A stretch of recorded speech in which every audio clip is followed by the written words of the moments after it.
Hey everybody, I'm Tom Harari, SEO Manager at iAcquire. Welcome back to another edition of Cliff Notes Tuesday. Today we're going over Patty Mugin's link building book, specifically the chapter on link-based penalties. It sounds really scary. It's not. We're going to walk you through it. Hopefully after this it'll help you identify if you've been hit by a link-based penalty and what to do to fix it. So the chapter first of all starts off with links are important for Google. This you of course already know. But obviously, because links are important, they've been a little bit abused in the past. So what's happened is Google obviously doesn't like unnatural link building. They want things to be natural and links to be given out for editorial reasons. So they've been getting very aggressive about coming down on manipulative link building. What's happened in the last year, you may have heard of it, is the Penguin updates. So they've come out with these updates that happen regularly where they try to find out manipulative link building, manipulative link practices, and basically penalize sites that are engaging in that type of behavior. So basically there's three things you need to know for this chapter that this chapter kind of goes over. So specifically there's how to detect if you've been hit by a link-based penalty, diagnosing the exact cause, so being sure that it actually is link related, and then the steps to lift the penalty. So first off, how to detect, this is pretty simple. Right, so you've either gotten a warning in your Google Webmaster account that says we found that you have unnatural links, or you've seen your traffic and rankings drop. So that could be a good first sign of detection. And then diagnosing the exact cause and the steps to lifting the penalty we'll get into right now.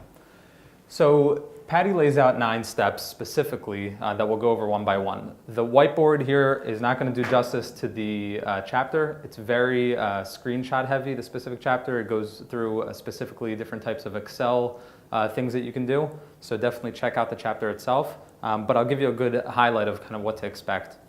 So to start off, you want to verify the data. So you want to make sure that you're actually, what you're looking at is actually some sort of penalty that's happened, and it's not some sort of silly mistake. You didn't block your site with the robots.txt by accident, or maybe someone took out the Google Analytics tracking code and that's why it looks like you don't have any traffic. So make sure that what you're looking at is actually a dip in traffic.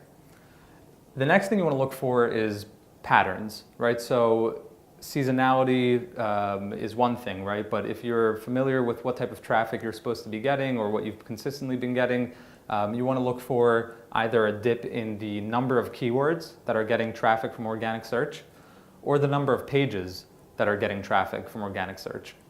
Two different things, but we'll kind of let you know what type of penalty you've been hit with. So what's really cool is you can now take all of the known Google algorithm updates and just kind of overlay them on top of your analytics to see if any type of dip in traffic correlates or coincides with a known algorithm update, like a Penguin update. And you can do that using the penguintool.com tool that they provide. It's really easy to set up. Check it out. The next step is you want to get all your links. So this was mentioned in the previous chapter. Definitely go back and read that chapter if you're still unfamiliar with it, or check out our video that we did on it. And what you're really looking for here is once you've gathered all your links, we're going to be looking for either low quality links, site-wide links, or over-optimized anchor text. So the next step is finding the low quality links by PR or PageRank. So he goes into specifically how to use some cool different Excel functions and how to use a pivot table so that you can basically chart it out and get a good visual representation of the type of links you have by PageRank. So you can see how many links are a PageRank of 0 or how many links are a PageRank of 3. So this kind of helps you visualize where you're getting your links from, what type of quality are they. The next step would be to find the low quality site-wide links. So how many links you're getting from a specific domain. And this could be indicative of a problem if you're getting lots of footer and sidebar links. That's something that you'd want to see. And again, he uses pivot tables to show you how to do this. And then step 6 is finding over-optimized anchor text. So again, using pivot tables, but this time you're looking for the count of how many links you have with a specific keyword. So he puts together this funny but relevant kind of equation for finding the main culprits or kind of the worst offenders, if you will, where he says basically look for very low page rank of either -1 or 0, plus commercial anchor text, plus if they're site-wide, then that probably makes a prime candidate for removal. Okay. So step 7 is now you need to do what's called link removal. So we've been talking up until now about link building. Now we're going to do link removing. Funny world we live in. But don't be scared. It's a little bit, it's actually exactly the same as just regular outreach, except in this case, instead of emailing a webmaster and saying, hey, can you link to me? Now what you're saying is, hey, you link to me, can you not do that? Thanks. You need the contact information, obviously, for all these different links that you have. And he recommends just outsourcing that because it probably is going to take a lot of time for you to comb through each and every single site and find out what the email address or phone number is. But most importantly, it says follow up. So don't just send one email and then think you're done. Follow up at least once, and we'll get into why that's important, aside from the obvious reason that it would probably increase your chances of getting in touch with somebody. The next thing you want to do now is, let's say you've gotten a few links removed on your own, or maybe you've gotten no links removed on your own.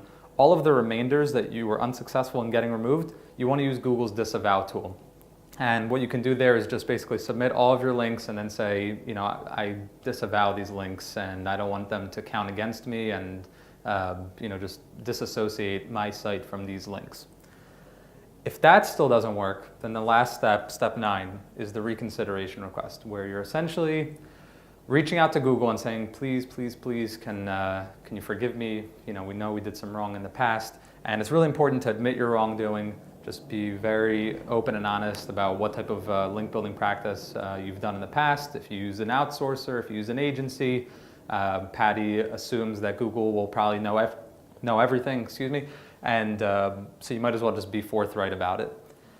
You want to go through the steps that were taken to get those links removed, and what type of steps you've taken to also make sure that this type of behavior doesn't happen again for your website, for your organization.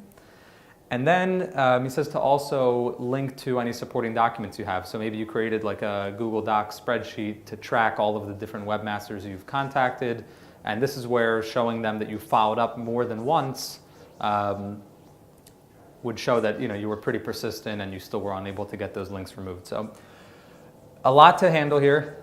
Definitely check out the chapter itself for specific step-by-step detailed instructions on how to do these things in Excel. For a lot of the different pivot tables and stuff, I didn't have room on the whiteboard. But hopefully you enjoyed this and hopefully you enjoyed the chapter. I'm Tom Harari at iAcquire, signing out.